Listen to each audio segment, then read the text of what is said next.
ils sont forts na ko exiger na faire rigola ça la sold out na Accor Arena. Mais votre il aurait les gars na site Stade de France ça, toi na site Stade de France. Donc il y voilà. Ma recherche est bien ici combien de dates s'attendait. Deux dates. Les 2 dans les 3. Bon, tout banana dans les 2 et plutôt qu'il dans les 3. Alors, concert va commencer la biseau complet. Mais dans le site Stade de France, aucune mention. Il n'y a que le concert complet. Seulement 3 catégories qui sont complètes. Fausse générale, catégorie 2 et carré or. Alors, ce qui est inquiété, Zanini, ici, prix et billet. Au sol d'hiver se termine à 11h03. Nous voulons. Donc, concert est aussi la terre. Kiti ba prêt billet. Fausse or, ils avaient qui 139,99 € et Kiti na 44,99 €. Catégorie 3, ils avaient qui 99,99 € et Kiti na 44,99 €. Catégorie 1, ils avaient 49,99 € et Kiti, ils avaient plutôt 189 € et Kiti na 49 €. Donc, nous sommes maximum, donc tous les billets et Kiti le roi à 50 €, tout ça bon, 50 €. Et ça solde.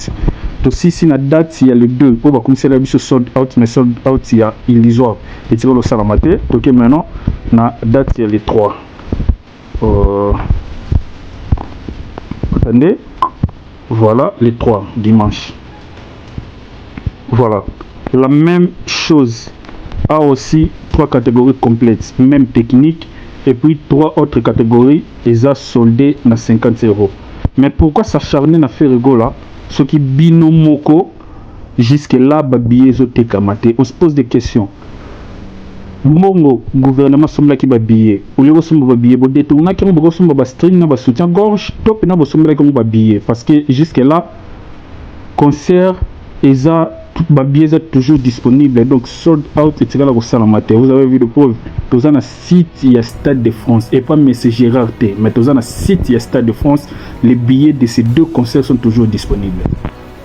Non, béton est donc tout mon vice. À ça, la mission, na garçon a vendu à mon passe là-haut. Garçon a bien monté. Na studio, bah, ça, les missions. Mon passe la pèse à CD mots, mais na rôle, bah, comment bah, douter. Est-ce que mon passe la CD, on repère ça dans la publicité. Pesanga mon panti na yoga on a ka. Pour mutu wana so lagi mabena mutu moko boy. Mais mutu la photo pese respect. Que ça soit ndenge nini. Photo pese respect. So na bina ba no détail moi j'étais là. Na ko ça raté. Ayebisa popol. Ko pesa nga sedo na miso batute. Tala ko mutu wana so lagi boy yebi on yebi. Ko mo pesa nga sedo ngopwani. Pesa nga na cha. Azonga pesi petit golbi. Ba tena karba o yoka. Pour mutu nga pesa ki popol de compte que en plein mutu wana yoka. Ayebisa mutu wana asole na vie mabe. Ako sur la bonne viété. Total appel boula mouvio na sala. Je crois que tout le monde comprend le reste de ça. On comprend. On peut traiter bon est-ce qu'on monte place mutu dimension respect.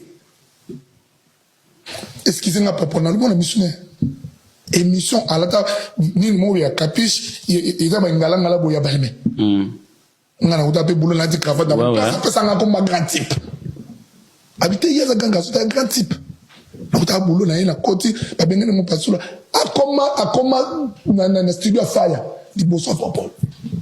Dans la musique, une légende est un artiste ou parfois un groupe dont l'importance dépasse largement le succès immédiat et résiste surtout au temps. Ce n'est pas seulement quelqu'un de célèbre, mais une figure qui marque durablement l'histoire musicale et surtout aussi la mémoire collective. On peut résumer une légende musicale par plusieurs critères essentiels. L'empreinte que cette légende a dans le temps. Une légende doit quand même traverser les générations. Ces chansons, elles doivent continuer d'être écoutées, reprises, citées longtemps après leur sortie, parfois même après la disparition de l'artiste. Oui, une légende doit inspirer d'autres artistes aussi.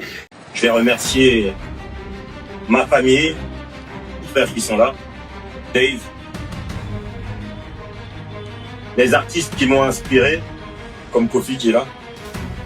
C'est la vérité. Si Kofi Olomide parlait en anglais, ce serait autre chose. C'est vrai. Et pourtant, déjà, il a une carrière Qui est vraiment incroyable. extraordinaire. Ouais. Mais elle aurait dépassé les frontières si la Encore langue, plus. si la barrière de la langue, elle n'était pas vraiment restée. Kofi Olomide ou avec Fally Ipupa? Kofi, hein, parce que c'est Kofi. I'm learning from both Mopao, and I'm trying to be at least, and me also to be like Mopao. Your success. And that's why most of the time I love doing song with him because so that he can help me to get where he is. Congo. Kofi, c'est le Johnny Hallyday local. Non, c'est ça. Non, vraiment, c'est ça. Kofi, c'est pas une légende congolaise, c'est une légende africaine en fait. Kofi, c'est un vrai génie. Ok, vraiment. Okay. Kofi Olomide est une légende. C'est certainement le plus grand artiste africain de tous les temps. Tu vois, c'est ça les légendes. C'est ça les légendes. Et comme je t'ai dit, longévité de succès fait de toi un homme légendaire. C'est vrai. Tu vois, c'est comme Samuel Eto'o, c'est comme Benzema. Paris. Légende vivante comme Kofi Olomide. Kofi, c'est une légende vivante. Donc, c'est très rare. Il faut en profiter. Il faut profiter de sa science. Quand je rencontre Kofi pour la première fois, il me dit, tu vois, c'était à l'époque où on avait sorti, je crois, Dokolos, où il me dit, tu danses bien, c'est bien les sons où c'est animé, mais t'as une belle voix, si tu travailles ça, tu verras, tu iras encore plus loin.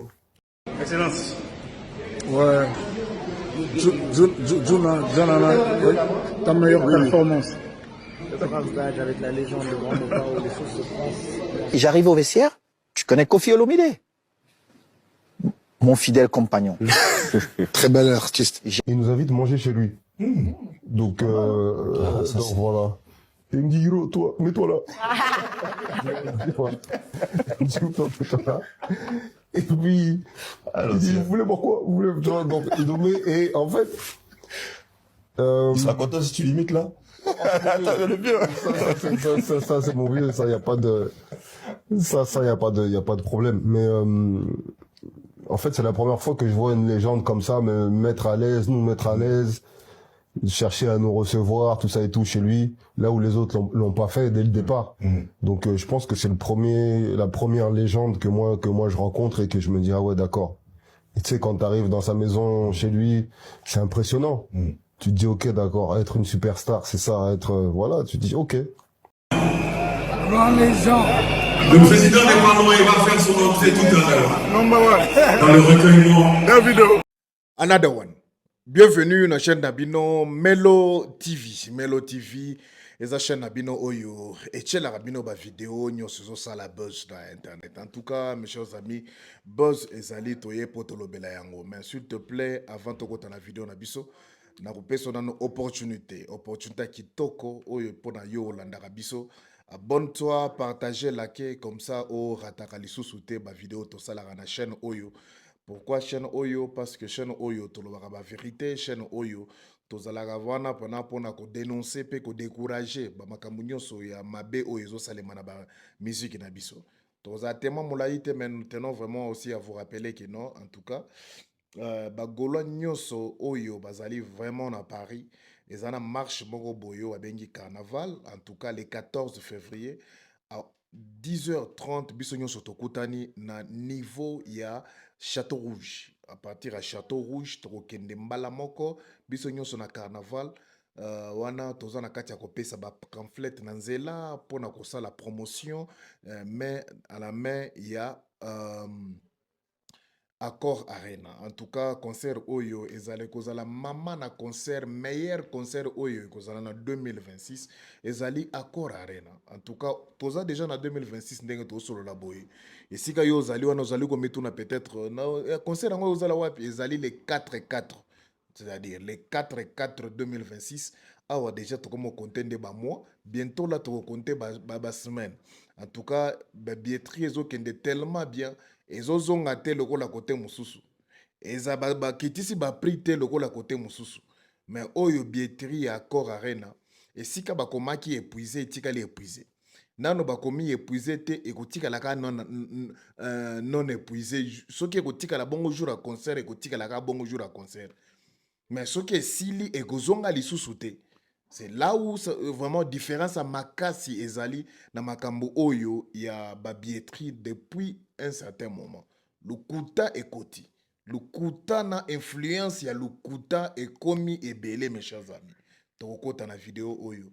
Kokima te, kopalangana te, kobanga te, Melo TV ye oyo. En tout cas, mes chers amis, concert oyo kozala bien. Alors, tango tozo longwa déjà na Château Rouge, tozo kende, na pique-nique wana déjà le 14 février, mila tela déjà rouge noir, kotika momi na ona palette, kotika kopente, kotika petit amite, kotika troisième bureau te, benga bango bino nyonso boza l'ensemble, tokendaka déjà wapi na Accor Arena.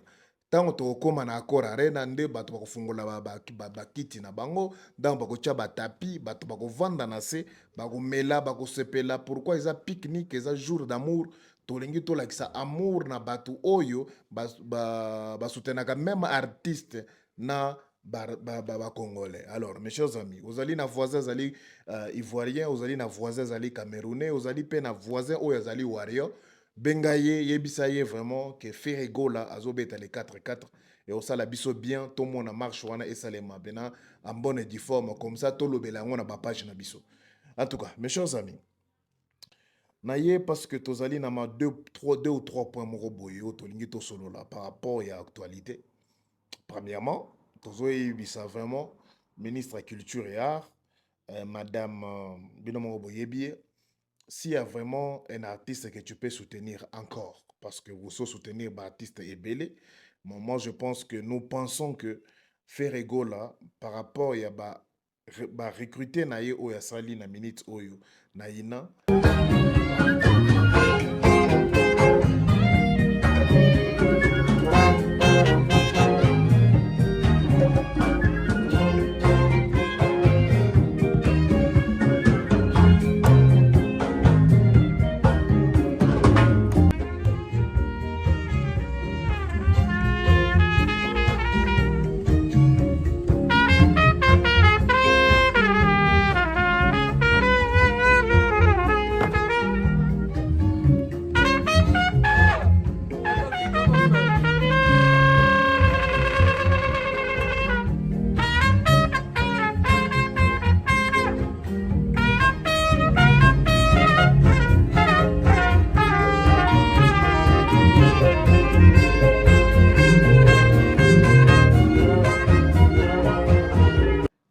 Ce que vous dites qu'on peut sa bango opportunité à vie oyo, ko soutenir artiste amema bajene oyo na poto et ko sala biso mwa bien.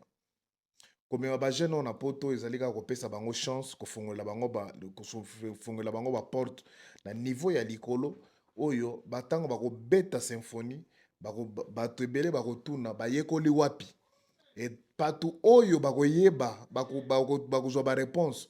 Bakozala surpris pourquoi parce que connaissance ya boy oyo ezo beta musique boy.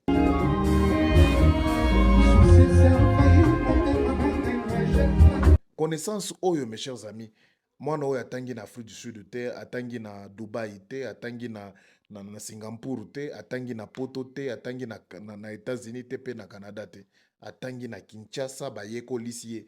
Donc mes chers amis, comme ma bana oyo na poto ezali eko teka kaka image ya bien ya système d'éducation et d'enseignement na biso na niveau ya Congo. Enseignement ezali très important na vie ya mwana. Tango ba libanda ba ko lakisa ba offert ko betsa ba wona ba sala na balobi non, vous voyez, tu n'as pas besoin de quitter le Congo pour venir ici pour apprendre ce genre de trucs. Tu peux même rentrer au Congo pour apprendre aussi et devenir comme ces jeunes. Donc mes chers amis, en tout cas yango na biso awa tozo mona neti photo banda campagne oyo ya ko senga ministre culture et art soki vraiment ko fungola motema abanda déjà ko se préparer peut-être jet set ko beta na porte, peut-être jet set ko beta na porte et senga aide pour na makambu oyo e ko sala bien. Cela ne veut pas dire que to sengi gouvernement a aidé biso. Non. Ezali kambo kosenga gouvernement te, ezali kambo gouvernement a aidé bato na ye parce que jet set oyo bato za bato ya fere bakozala aidé par Ferrego. nuance moko eza wana kaka bato mayele nde bakoyoka kaka bato mayele nde bakomprendre nuance eza ke non bato ya ina bali membre effectif te ya jet set faire egolo alingi promouvoir culture kokende na bango ekoki kopesa pe makambo bientôt la bokomona bakobanda kolinga pe barecruter bamongo baimona mongo pourquoi pas kende kosenga lisusu aide ke tozomima bango mpe bakende koteka culture bateka na culture na côté folklorique mais vraiment tocha mayele wana parce que vieux oyo akoma na ye pena moi jar en tout cas biso awa tosenga nano bato ayina vraiment baede bango tango ya koya na biloko na ya bayina mongo boyeba déjà que non lokuta moko détournement mosusu ekobanda awa.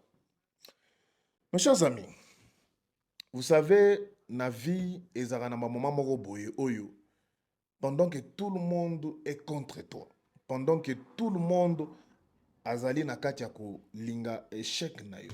Mais dans ce cas ici que nous allons essayer un peu de développer ce soir, ezali ke batu nyonso bazali contre te, ezali ba warrior na ba staff na bango, bazali contre Koffi Olomide. Pourquoi? Parce que partout esika zokende, esika pe bato bango bazokende, esika nyonso bazokfali azokende, bakoki kopesa e gloire te sangi otanga kombo Koffi. Alors esika Koffi azokende, bazopesa e ba gloire wana. Soki bino boko intimider Gims apesa gloire na Koffi Olomide te, ata bartiste mususu bako pesa e gloire.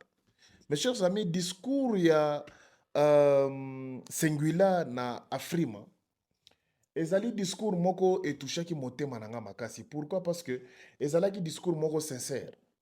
Ozomona ezali discours moko, moi je pense que il est aussi au courant ya makambo oyo ezolekama na ba média na biso, parce que Singuila c'est un Brazzavillois à vivre na communauté, a yebi vraiment comment qu'est-ce qui se passe et qu'est-ce qui se passe vraiment na minute oyo, et comment na façon ya exprimer yango, tu sens vraiment que non ayebi makambo ezoleka na communauté, ayebi ma manque ya respect oyo Koffi Olomide azo subir na minute oyo na communauté na biso. Et Singuila, il était honnête parmi les critères oyo sala que non un artiste soit légende, ezali artiste oyo premièrement a inspiré bato mususu, a inspiré toute une génération. Koffi Olomide, ce que oboya Koffi Olomide, mais yebaka na kati ya Koffi Olomide a sanza fali, a sanza artiste oyo et belé ba Suzuki ti au moins plus de 100 artistes Koffi a sanza. Pe tango kolinga oboya Koffi Olomide yebaka ke non a inspira ba artiste bazo gagner ba award dokola ba Singuila. Naza combien de fois? Hiro combien de fois? Même Booba, il a dit qu'il a été inspiré par Koffi Olomide. L'andana parti. Koffi Olomide ou avec Fally Ipupa? Koffi, hein, parce que c'est Koffi. I'm learning from both Mopao, and I'm trying to be at least and me also to be like Mopao. Your success. And that's why most of the time I love doing song with him, because so that he can help me to get to where he is. Congo. Koffi, c'est le Johnny Hallyday local. Non, c'est ça. Non, vraiment, c'est ça. Koffi, c'est pas une légende congolaise, c'est une légende africaine en fait. Koffi, c'est un vrai génie. Ok, vraiment. Okay. Koffi Olomide est une légende. C'est certainement le plus grand artiste africain de tous les temps. Tu vois, c'est ça les légendes. C'est ça les légendes. Et comme je t'ai dit, longévité de succès fait de toi un homme légendaire. C'est vrai. Tu vois, c'est comme Samuel Eto'o, c'est comme Benzema. Paris. Yeah, bro. Koffi Olomide. Légende vivante comme Koffi Olomide. Avec le Double King et Mama Koffi, c'est une légende vivante, donc c'est très rare, il faut en profiter, il faut profiter de sa science. Quand je rencontre Koffi pour la première fois, il me dit, tu vois, c'était à l'époque où on avait sorti, je crois, Dokolos, où il me dit, tu danses bien, c'est bien les sons où c'est animé, mais t'as une belle voix, si tu travailles ça, tu verras, tu iras encore plus loin. Excellence. Ouais. ta meilleure performance. Avec la légende de Grand Mopao, les choses se passent. J'arrive au vestiaire, tu connais Kofi Olomide? Mon fidèle compagnon. Très bel artiste. Il nous invite à manger chez lui. Donc, donc voilà. Et il me dit, Hiro, toi, mets-toi là. Il me dit, toi, mets-toi là. Et puis, il dit, vous voulez voir quoi? Vous voulez, tu vois, donc, il nous met, et en fait, il sera content si tu limites là. Attends, le bien. Ça, c'est mon vieux, ça, y a pas de, y a pas de problème. Mais, en fait, c'est la première fois que je vois une légende comme ça me mettre à l'aise, nous mettre à l'aise, chercher à nous recevoir, tout ça et tout chez lui, là où les autres l'ont pas fait dès le départ. Donc je pense que c'est la première légende que moi je rencontre et que je me dis ah ouais d'accord. Et tu sais quand t'arrives dans sa maison chez lui, c'est impressionnant. Tu te dis ok d'accord, être une superstar, c'est ça, être voilà, tu te dis ok. Grand légende. Le président des Parlements, il va faire son entrée tout à l'heure. Dans le recueillement. Davido. Ozo Kango. Ça des artistes sont à Chelio Oyo. Les artistes Oyo, bazalaka inspiré d'une manière ou d'une autre, ou bazalaka inspiré na façon de travailler ou bien la qualité artistique ya Kofi Olomide. Bino bo s'attaquer na Gims. Lelo Oyo makambu sengila lobby. Je vais remercier ma famille, les frères qui sont là, Dave, les artistes qui m'ont inspiré, comme Kofi qui est là. Et merci à mes parents pour la culture africaine. Merci. Sengila za génération moko na Kofi te. Sengila zali vraiment na tante ya kolinga ko sala ba favoritisme et pas ya Kofi Olomide te. Azali grand Sengila. Sengila aza munene. Abanda succès makama succès avant.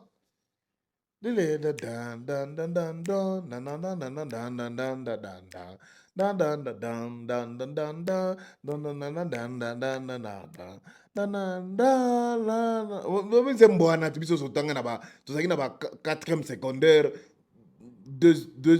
deuxième secondaire tobanda koyoka nzembwana. Vous vous rappelez non to draga ba momi kutuna ba mama nzembo. Sengila est grand, il est grand. Mais kaka grand nda reconnaître grand mususu. Ba petit bonhomme oyo monto moko boaza grand te azo forcer ko tricherie belé makambo belé okomona kaka ye obranisa za grand okomona kaka kolinga akosala ka makambo ya kolakisa vraiment que non. Mes chers amis, je suis pas grand. Naza na niveau o bozo zwela ngai te. Alors nakosala ndenge nini okomona mutu wana akoboya grand mususu. Parce que ce qui se passe avec les Warriors aujourd'hui, balingi baboya Kofi Olomide. Balingi te Kofi Olomide azala reconnu vu qu'ils n'ont pas su l'effacer na musique na biso. Ba pirater YouTube ya Kofi Olomide. Mes chers amis, ko pirater à compte ya mutu. Ezali eloko moko oyo ki ko faire effacer mutu na sur le plan artistique à un niveau que tu n'as pas idée. Kofi peut disparaître dans peu de temps. Pourquoi? Parce que œuvre ya mutu oyo ya sala na vie ezalaka na page wana. Ezana ba biloko mususu oyo bayibi na kati ya compte ya Kofi Olomide oyo tokozwaka lisusu te. Eza ba vidéo moko boye peut-être wana ya ba concert vu que Kofi Olomide na époque na bango na série na bango babandaki kobeta ba concert e bandaki kobima. Babandaki kobeta ba concert e bandaki kozala ezala boye mpiaka bakolakisa. Bakotiango na ba YouTube. Lelo tozana ba artiste bazo yebisa biso ke non vidéo concert nanga na beti me kobima na documentaire moko ezoya. Tozela documentaire ti lelo ti Masola TV akota mabele akufa pe son âme. Documentaire ebimate. Ce qui veut dire que ba artiste mususu vraiment kolimwisa bango yozala facile. Yango bazana même tactique wana bake ba pirater compte ya Kofi Olomide. Ba pirater compte ya Kofi Olomide, ce qui fait que Kofi Olomide a bandeli page ya sika. Nazalaka très content d'avoir soutenu Kofi Olomide pendant que Perda qui compte là. Je sais que non, tu allez peut-être un moment visibilité moko boy oyo koki ba vidéo na biso ko comme pas kofite mais et si kaya zali soki ba tuni pena ba tombe non te ah za na jeune moko boy a força na para na koma a compte ya nouveau account ya YouTube ya Kofi na ba vidéo na nga ebele abonnez-vous lelo a compte ça na déjà presque na ba millions et nous pouvons dire que Kofi Olomide azali prêtre a influencé bato lokola ba singuila.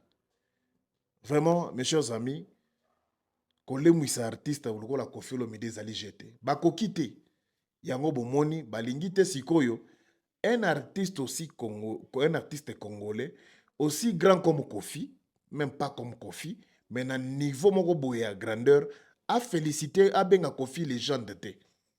Yango bomoni bazo s'attaquer na Gims. Mais ce n'est pas seulement singulier, mes chers amis. Tozali pe na Nino Oyo asala qui sorti médiatique pour na kolola makambo Kofi. Mais makambo Nino a lobby landa ngonan. C'est la vérité. Si Kofi Olomide parle en anglais, ce serait autre chose. C'est vrai. Et pourtant, déjà, il a une carrière qui est vraiment incroyable. extraordinaire. Ouais. Mais elle aurait dépassé les frontières si Encore la langue, plus. si la barrière de la langue, elle n'était pas vraiment restée. Monica ba propos ya Nino. Soki ezalaki ba wario na place oyo. Mbele Nino a fingama na niveau moko impossible. Tu vas me poser la question, comment ça Melo TV? C'est parce que ce que tali ba propos oyo Nino a tenir pour contre Kofi Olomide, même pas contre sur Kofi Olomide. Ce que zali na esprit pena ya ba no côté. Au moment neti a manqué Kofi Olomide neti a lo anglais te. Ce que zali na esprit ya ba warrior au moment neti yazo alobi si Kofi Olomide chantait en anglais. C'est que ya chantaka en anglais. Mais si ko ya ko Kofi bongonde nini. O ça ba manquement, o ça ni tala ba ninyo oyo. Pourquoi je dis ça? Pourquoi je dis ça? Manix les renards. Manix les renards oyo ya ba wario. Renard Manix oyo. Akendaki na concert ya Fally Ipupa na soki na zolaki na you arena uzo takora arena. Tango ayaki apesaki opinion alobi non en tout cas pour ngai je pense que concert il qui bien mais moi ce que Fally occupé quand même ko diminuer vraiment temps ya ko bina parce que vraiment population zalaki vraiment na soif ya ba rumba. Mais to bini moi makasi ke koyemba en tout cas bato ba bibi na salle bazana soif ya rumba. Il n'avait pas tort. Mais ce qui est sûr, son tali public a fallu, on a dit très assoiffé de la rumba. C'est-à-dire qu'on a un artiste, soit qu'on réduire un tout petit peu le temps des spectacles et des danseurs qui nous consomment beaucoup de minutes. Pourtant, le public a plus besoin de savourer de belles chansons comme de la Renta, Médée, Bacalos et tout le reste là. Associé, canne à sucre et tout le reste. Même reproche bakoki ko sala ngo pe na faire, ceux qui peut-être a privilégié qui ko bina mingi ke ko yemba. Bato balingaki pe basala reproche na faire, mais en tout cas papa côté ozo tu en fais trop. Toza na posa ko yemba. Toza na posa o yemba, o yembela biso parce que biso toya wa poto yo kavua. Et ça pouvait même se faire sur Kofi Olomide. Regardez encore. Kofi Olomide a bêti concert na NG Arena. Tout le monde était d'accord na concert wana. Ezaki Accor Arena. Ezalaki NG Arena. Ya Kofi a bêtaki na NG Arena. NG Arena concert qui toko plein à craquer. Mais il y a une chose où il touche qui monte mananga. Batu après concert balobaki que na Kofi ba musicien na yo mabanga et lekaki. Et Kofi grand qu'il est a compris que non batu azaki mécontent na façon oyo concert et salemaki. Na émission ye moko lobi batu ba bebisi nga concert oyo baza ba musicien mabanga et lekaki trop. Grand encore qu'il est, qu'est-ce qu'il a fait? Akendaki na concert na esiko ya Grand Paris pour l'anniversaire ya Kofi Olomide ya quartier latin.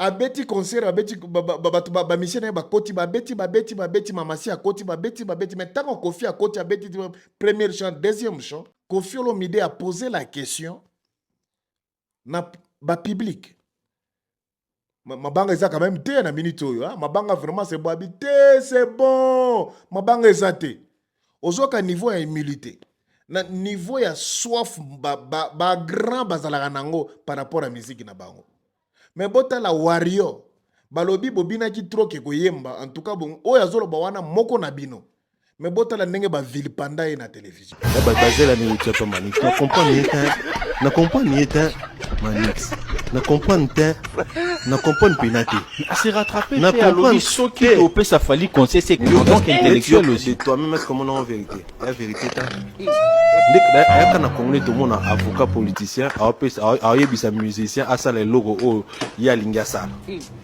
ala que ça musicien ça musana il fallait bani musicien na musique na depuis bon mois na ti les lobo Manix un avocat pe politicien bani mo musique la ils ont point yo mona ça derrière rebelle na mo musique pour yebi na bien te c'est pas correct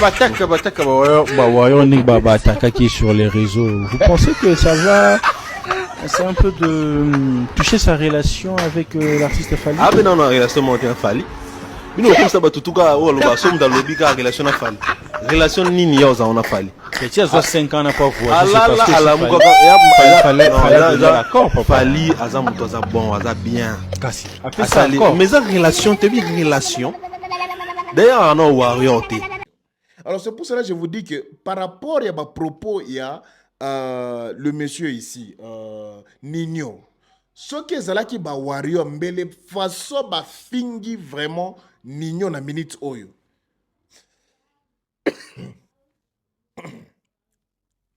façon balinga ba fingela ye balinga ba finga ete pona ba propos oyo ya tenir te balinga finga ka a manquer Fally Ipupa alinga ba finga ye ke non yo pena oza nani tolinga toyeba komba papa na ye komba mama na ye mwasi na ye bana na ye ba Wario balinga babimisa ngo parce que soki Gims alobi ke Koffi merci parce que au postaki ngai oza légende parce que au postenga au sali promotion ya ba concert na ngai ya ofele légende que tu es en tout cas nga pe fona pesa ba loge ezali te koloba te koza grand plus que nga mais ezali ko pesa ba éloge na mutu mususu oyo asali obolamu ya merci na ndeko nanga o idaki ngai olobela osala ki campagne pour ngai na eba boya yango na bengisaki ba moya bayaya na loba na statut nanga baya tokota na bayamba ba betolo tango tango okota ya en tout cas merci moni yo a prêtre yo pena boy pire mutu pena ngana na nakutana na ete cela ne veut pas dire que na nakutana na bato basalanga bolamu koleka oyo asalite ezali kaka ba éloge opesi mutu parce que sali lo bolamu c'est une façon de dire c'est une façon de parler. Mais si ko bato wana ba Wario bazana esprit muke esprit ya bana yango moni bazali vraiment ko s'agiter par rapport à propos à Gims on dirait oh anaki ko viser non mais ceux qui lelo oyo ko makamaloba ya Gims et bandaki ko viser Koffi maloba ya singulier banda ko viser nani. Je vais remercier ma famille, les frères qui sont là, Dave, les artistes qui m'ont inspiré, comme Koffi qui est là. Maloba ya singulier na podium ya Afrima. Sachant que Fally Ipupa azalite, qui est son ami, qui est un artiste au singulier apprécié rapper. Ba maloba, le dire ya singulier. Merci à ma famille. Merci à mes enfants. Merci aux artistes qui m'ont inspiré, à la personne de Koffi Olomide qui est avec nous ici. Merci. Posez-vous la question maintenant. Abandaki ko viser penani. Nino qui vient qui dit ce qui Koffi abandaki ko koti taba quelques mots en anglais na musique na ye. Mbeleza aza vraiment wow, azali bele Afrique za ndenge mokote. Revenons un peu en arrière. Nino oyo azoloba makambo oyo ayemba na Fally. Likolo likolo toza likolo, une très belle chanson. Ya Robina. Mais fallait déjà à côté ça kabamo et anglais. Fallait déjà à yembela biso one love mama one love na na na et parmi ma meilleure chanson nanga parmi ma meilleure chanson nanga na lingara one love ma ah Zembo na lela ngofo na ebata ba parole ngote mais na lela ngofo ayemba na anglais everybody put your hands na na na hey hey na na na ninyo yoka banzembo wana te. Pourquoi ceux qui comment ça fait-il que fallait banda kocha déjà ba anglais na kacha musique na ye musique na ne koma wow te. Mais ceux qui confient à Tchara mingi ba moya anglais na musique na ye na rumba. Rumba na biso linga koma niveau wana. O selo ye ndenga zo expliquer yango. Autre chose. Abandaki ko viser nani est-ce que a ignorer Fali? Parce que dans minute oyo onyo se koleka na ba réseaux sociaux to banda ko zongela bino kaka na makambo oyo. Kasi ye tango alobi boye awa. Ce qui vous apprenez na papa Juna, c'est parce que vous croyez qu'il y a un visé. Si vous oyo tango lobi awa, pourquoi vous bimate pour boye bisaye que non ozo visé? Tango oyo ye pa bimaki lobi 1 2 3, pourquoi banda ko visé nani? Ba wario. Vous voyez que non à chaque fois oyo makambo oyo banda kozonga, tango to ko rappelaka bino boye, est-ce que ko pesa bino envie ya kokendaka ko sona kana ba artiste nyonso congolais français oyo bakobimaka baloba ba vérité biloko nyonso ka bakombo na bino bakombo papa kena kombo ne zo beba yo moko blokwa ondire yo moko polinga ba kombo rebe ondire mo mto tindaka bat jamais les kama kitoko bino bima kuna bat bas il faut que eze loko moko eningi sika mabe bosa de loko moko kuna osana na carrière ne belo so ngo bebisa ngona ba distraction Bile bozoaka batu moko somona ba mutu soyo.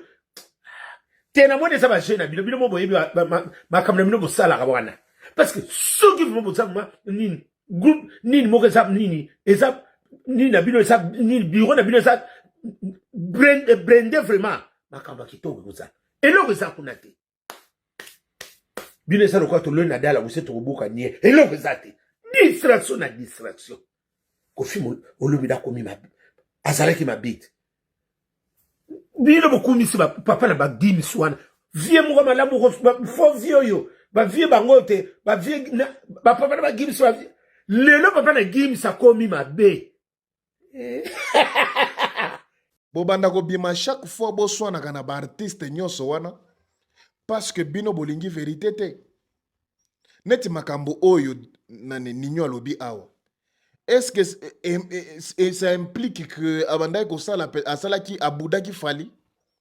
Est-ce que ça implique que Ayoka qui banzembo o fala lobana emba en anglais mais ya qui na télévision lobi so qui confie à tchaka ba mo anglais musique na biso ninga ko ba niveau wana bozo mona ke non bobandi guerre oyo na façon bomemeli yango bomi bino moko na place bomi komisi toko rappelaka bino à chaque fois même makambo oyo bino bolobaki na juna na omoni siko impact ya impolitesse na bino impact ya makambo oyo lelo bino bosali vous allez payer et qui n'aime pas vous c'est l'artiste Fally Ipupa qui sera mentionné à chaque fois makambo oyo kosa lelo oyo c'est bon lelo oyo c'est bon au lieu bobimo bosala excuse mais bino bobim pour bosala promotion na ke bozongi na studio c'est bien. Mais en tout cas, makambo oyo biso to ko rappelaka bino à chaque fois. Mes chers amis, ezali na vidéo moko boye oyo ezo sala buzz na internet. Na kolinga otala ngonano parce que eza ya kala maisongi na kolinga na otala yango. Non, beto ne docteur Movis. Asala mission na garçon avandi amu pasula o. Garçon aide monter. Na studio ba sala mission. Vous pensez la pesa CD mo na rolo ba comme ba douter. Est-ce que vous pensez la CD on pesa na publicité. Pesa na mu pandi na yo on ka. Pour mutu wana so leki mabena mutu moko boy. Mais mutu la photo pesa respect. Que ça soit ndenge nini. Photo pesa respect. So na bina ba no détail moi j'étais là.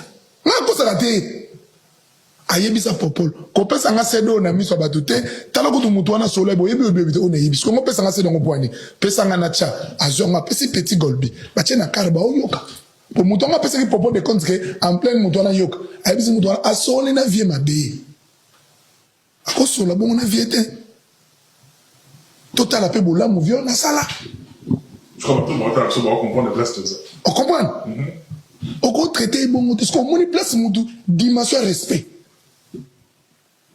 Excusez-moi, papa, on a le bon émission à la table, ni le mot ya capiche, il y a un galant à la boya balme.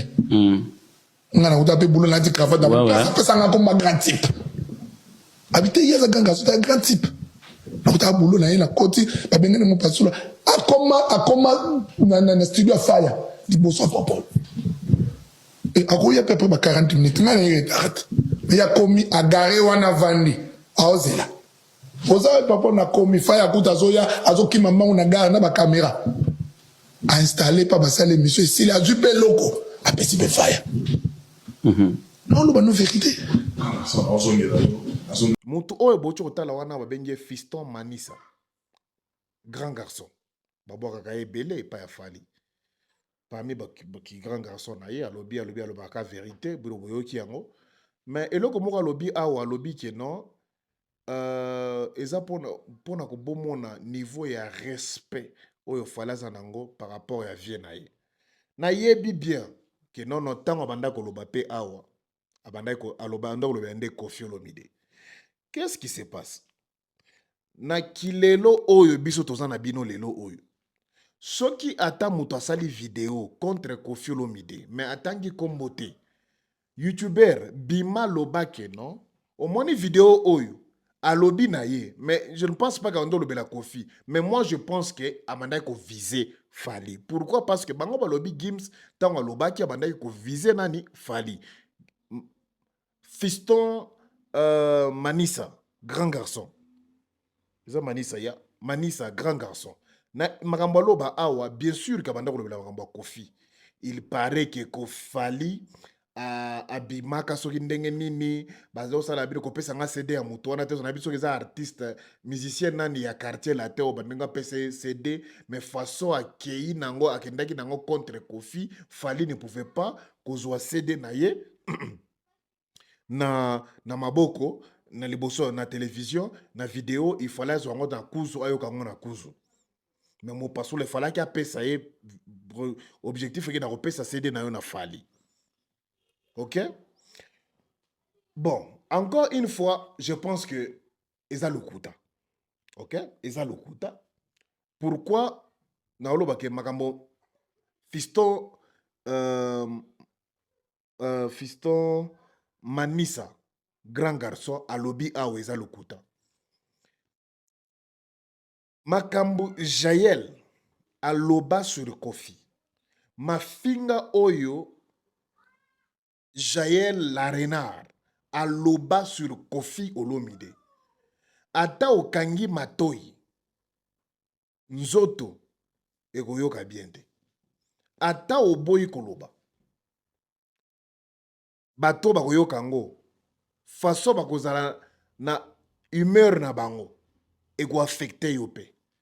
C'est pour vous dire que moi si wa finga Koffi Olomide à un niveau que nandeng a comité na volvo koloba ke non nga pe na bimana Koffi Olomide kana ndenge Sandra na zaka cha kosala ngo lelo oyo na makambo nyonso o Jaël aloba to mona tina ba pacho RFI basala ba émission pona webise Jaël tchana se ba vie wana ba vivra ba vie wana bazana basi basala nyonso na mokili oyo ata soki osala makambo wana na ye zala calme ozana posa te okoma na niveau wana asali yo nini osengaki interview a boy asala osengaki mbongo a boy parce que bino bozali na poto parce que fala mema bino na poto to bolandi bino moko video mususu oyo Jaël azoloba ke non soki azali na mpiaka kobenga ba staff ya Fali ba kopesa mbongo ce qui veut dire d'une manière ou d'une autre ba staff wana nde bazo aider bango na poto.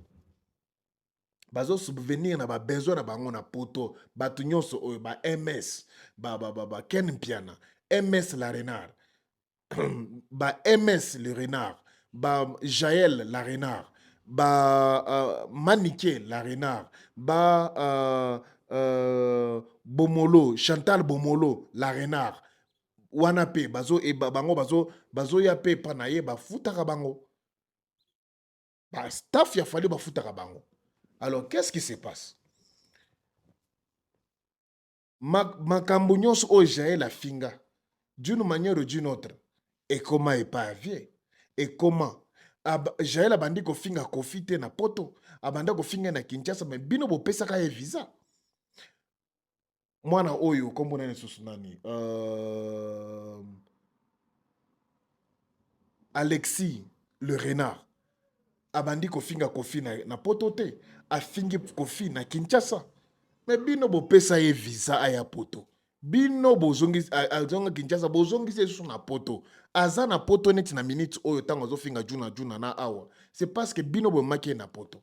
Ce qui veut dire en tout cas ceux qui vraiment makambo zo lo ba ke fallait azalaka très mécontent azalaka mécontent na batu nyonso ba finga ravie na ye wana eza ya solo, c'est-à-dire faut funga to mona réplique na bango botala kaka discours ya fali na aéroport tango yambaki bango journaliste nyonso bakisi njora bango nyonso na aéroport tango zebisa ngo makambo ko finga te tu peux voir que abanda ko lobango avec easy aseke alandaka makambo wana ayebi ki bafingaka mememi bango na poto pe bazo alingi bafinga na poto te tindika Jakal kosa leka fiston Manisa grand garçon oyo ezali kosa leka vie na ngai oyo ezali kosa leka mais toyebi ndenge fonctionnera et banda ko fonctionner li kala sikoyo eko fonctionner lisusu te sikoyo eko leka lisusu te. Pourquoi? Parce que biso tomi pesa mandat ya ko dénoncer ba lukuta na bino oyo bolingi ka bocha mwa mai na makambo na bino nyonso banda ko finga Kofi ba uchi ko finga Kofi récemment awa vraiment très mal pas et pas Chantal Bomolo Wario staff ya ba media na bino Kisindiora staff na bino Demer Bev Mumbaya bango nyonso wana ba fingi Kofi Olomide récemment sur makambo ya yebi mutu na makolote ba propos ya Gims me ba fingi Kofi na juna na molie mususu mobetami mususu. Donc beaucoup yebisa biso ke do bomona ki makambo nyonso le kami na internet te mais boy oyo yebi aussi rappeler na makambo le kawana ba droit chemin série ba Arsenal de belle mélodie olingo betela ngo biso lelo mais tu ne peux pas te rappeler na makambo oyo zo sane manam et salama ki yerao wana ezali kosa leka tokotika yango te. Mes chers amis, topic na biso suka lelo oyo ezali vidéo moko pe tozomona ezo sala buzz na internet lelo nazali purement na 100% na makambo ezo sala buzz na internet eza vidéo oyo landa ngona. Ils sont forts na ko exiger na faire rigola ça sold out na Accor Arena mais bota eloko elega na site Stade de France to na site Stade de France donc na mo boye voilà. Ma recherche est bien ici combien de dates s'attendait? 2 dates. Le 2 dans les 3. Bon, tout banana dans les 2 et puis Toké dans les 3. Alors, concert va commencer la biso complet. Mais dans le site Stade de France, aucune mention. Il n'y a que concert complet. Seulement 3 catégories qui sont complètes. Fausse générale, catégorie 2 et puis carré or. Alors, ce qui est inquiétant, Zanini, Kitisi ba prix ya ba billet. Babengoro sol d'hiver se termine dans 11h03. Louvuno. Donc, concert est aussi la terre. Kitisi ba prix ba billet. Fausse or, ezalaki 139,99 €. Et Kiti na 44,99 €. Catégorie 3, ezalaki 99,99 €. Et Kiti na 44,99 €. Catégorie 1. Ils avaient 49,99 € et Kitty et ils avaient plutôt 189 € et Kitty n'a 49 €. Donc, nous sommes maximum, donc tous les billets, et qui tirent à 50 euros, tout ça bon, 50 euros. Et ça solde. Donc, si la date, il y a les deux, on va commencer à se sold out, mais sold out, il y a illusoire. Et tirent le salamate. Donc, maintenant, la date, il y a les trois. Attendez. Voilà, les trois, dimanche. Voilà.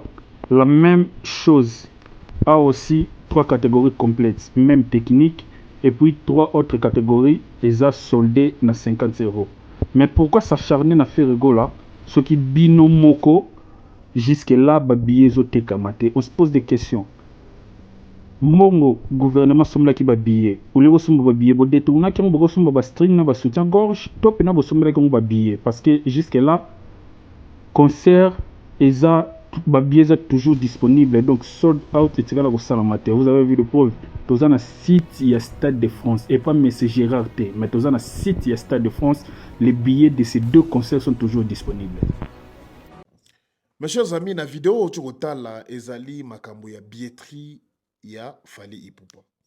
Bien sûr que zola qui ça complet, événement complet, mais à un moment donné, ok, na ba site oyo ezali ba site moko parallèle et revendaka ba ticket na kati kuna oki ko mona pe ya ba artiste mususu. Mais eloko moko esalami na site oyo eza solde oyo basali na ba billetterie ya Fally Ipupa. Billet ya ba 100 et quelques ezokende na 40. Billet ya ba 200 quelques ezokende na ba 60 ba 40. Imaginez-vous, imagine-toi seulement. Au moins, qui billet tant que somba, ils allaient 125 $. Mais aucun de na site où il y a des gens qui ont 35 $. Et que ça la on dengue et que paye en vie au somba ta 4 mbala moko pour la master na yo. C'est ce qui se passe maintenant avec les billetteries de Fally Ipupa. Même si tu ne veux pas en parler, mais na makambu oyo na niveau ezo komela, il faut to bima to lo même vérité. On ne vous dit pas des informations qui ne sont pas vérifiables. On ne vous amène pas des informations qui ne sont pas vérifiables. On ne vient pas vous dire les bobards. Bozo mona binomoko vidéo ezo bêta. Bozo mona comment ba billet ezali vraiment na soldé na page oyo. C'est pour cela que on a mandé koloba awa ke non moni ba guerre nyonso oyo ba polémique ba misia juna na omona ba bazo tingama na histoire moko boy tozali na ba vidéo après ba vidéo tozali na ba audio après ba audio a posté nani Jazz Kavulo na Marlène Kasanga mais ba vidéo boloba ki eza wapi ba audio eza wapi ba na eza te mais jusqu'au jour d'aujourd'hui Junana a fingama sur base que bazana vidéo mais tilelo bazana vidéo te Junana a fingama que bazana ba audio tilelo oyo batia ba vidéo ba audio te. Donc mes chers amis, makambo nyonso fabriqué oyo batu ya Fally babanda ko sala c'était juste pour ko kangabino misu bo to tomber na ba vérité oyo te ya ba billetterie. Et ça se passe comme ça à chaque fois ba événement ya Fally ezali. Ce qui vous vous rappelez bien à makambo ya You Arena, il y avait aussi quelques buzz comme ça tout autour de Kofi, mais ba billet sous ce salaire et ça la sold out. Ba sold out pe ba billet nango. Vous vous rappelez sur ce makambo CD ya Fally Ipupa ya Tokos, ba salaka sold ya ba ticket na 3.4 euros aux UCD pourtant banda ko teka ba 7, ce qui 7 ce qui combien. Nyonso oyo ezali ba vérité photo rappelaka bino bo comprendre niveau ni totelemeli na makambo musique na biso. Billet oyo ezoteka ma moins cher boy. Posez-vous la question. Quel est ce producteur là? Oya kolinga a produire artiste. Asa la pe sordi ya boy. Ya ba prix. Bénéfice nini ya ko sala après ko sala boy. Koteka na ba prix oyo. Ce qui te lobby que non, bateau basomba ki ba billet wana ezalaki ba sponsor boy. Sponsor nini oyo asa affiché officiellement lobby que nga na za sponsor ya Fally pour na concert oyo ya Stade de France. Fally azali na ba sponsor te, azana sponsor te na niveau mikili oyo a telemi a lobby que nongai na za sponsor na yo pour na stade. Na You Arena, je pense que tout ça qui na maman moko za ndo teka mafuta. Na Dubaï tozalaki na mineke soki mimike soki mimeke salon soki salon restaurant chimeke soki chimene na niveau ya France lelo oyo abetaki yu arena azalaki na sponsor nini lelo azobeta Stade de France na sponsor nini cela doit vous prouver à suffisance que non makambo oyo bino bawario bozo croire neti il est tellement grand bokozala bosala erreur ya vie parce que niveau ya basponsor oyo bayaka pembeni ya artiste nde lakisa niveau ya popularité na grandeur na ye libanda ya mboka wana. On prend pour exemple Fally Ipupa azobeta na Kinshasa na Stade des Martyrs. Il y avait combien de produits de sponsors? Et ça c'est comme ça oyo ndenge et dakaba billet et kendembango. Sponsor a eu 200 billets, ou a eu 500 billets, ou a eu 600 billets, ou a eu 200 billets, ou a eu 50 billets. Mbala moko artiste le bino en tout cas awa ngana le nga parnanga tout va bien. Mais si koyo ba sponsor bazate na niveau ya Paris. Parce que bazali banano basafi to komi ko tikala na 4 mois awa. 4 mois ils ont comme bientôt là. 3 mois kutu, 3 mois pour un concert. Si quoi sponsor vous allez afficher quand promotion à sponsor il fallait qu'il banda déjà. Ça dit sponsor à zaté mais ba billet ba soldat ngo boy. Qui a acheté les billets comme ça pour ça lango soldé boy. Nani yango oyo somba ki ba billet et belé boy pour ça lango soldé boy. Na intérêt nini avec quel argent azu ana mbongo wapi ya mutuki na ye obi ayibaki yango. Ce sont des questions comme ça. Au ceux qui vous mandent qu'on se poser, vous allez comprendre que non. Makambo oyo torobaka tout autour de ya papier moko ebimaka. O ebimaka te. À partir de la vidéo oyo na ba solde oyo ba sali sur ba billet Fally, yo moko za na réponse na yo na ndako isiko fandi. Oui oui. Tu ko ganga te, to ko sala makelele te mais to ko lobiso ka vérité avec une voix douce. Lelo na za vraiment voix moko ya bien. Calme. Yo moko comprendre vérité zole kama aw. Producteur ni na kolinga asa la bénéficité. Obetisi mutubo sali bénéficité. Ezo aider na nini? Comment? Explique-nous. Chaque maison de production et travaille pour na ba intérêt na. Comment ça fait-il que ozo betisi artiste mnen ko la Fally? Mais bah prix à mouki, c'est-à-dire au sali sold out à boy, on gagné combien? Est-ce que Gérard Trio, oh yo bazo like sabiso, il y a des producteurs? Ça reste une question. Mes chers amis, nous sommes en train d'organiser un live. Oh yo toye la bino na Gunther. Pe samedi, je vous annonce que Nagoyamba Biagoyamba Bino, fils aîné à Bagolo. En tout cas, avec lui, on va essayer de lui poser pas des questions, mais qu'on va lui demander c'est que à justifier quand même ba post naie na ba sortie médiatique naie sur la page naie. Pourquoi? Parce que tout ça na post atoye ba vérité ou peut-être atoye biété. En tout cas, mes chers amis, merci beaucoup pour Nathan Nayo, merci pour Nabino Nyonso Bolanda Rabiso. Personne mbote na ba fanatique Nyonso oyo basengi babanga. Yo na no yo na ozotikali, en tout cas comme la pebiso yebise biso soko za na posa libanga. Alors tokende Valérie Petelo, mutunanga na pesio mbote bele. Mundeba Kulufanya Didier, papa na Kevin, prêtre na pesio mbote bele. Trésor Ricardo na Cape Town, mutunanga Trésor Ricardo na pesio mbote bele. Mbote na beye ya mobali ya Rachel et papa na Ramia.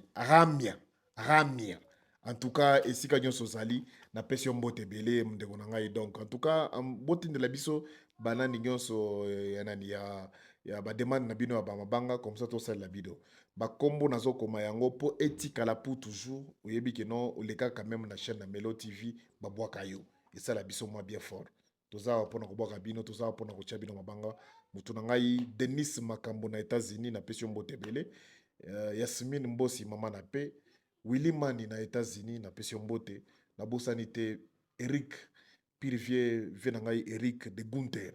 En tout cas bon séjour na Congo. On se voit à la prochaine mes chers amis. Melo TV. Inos B. May God bless you.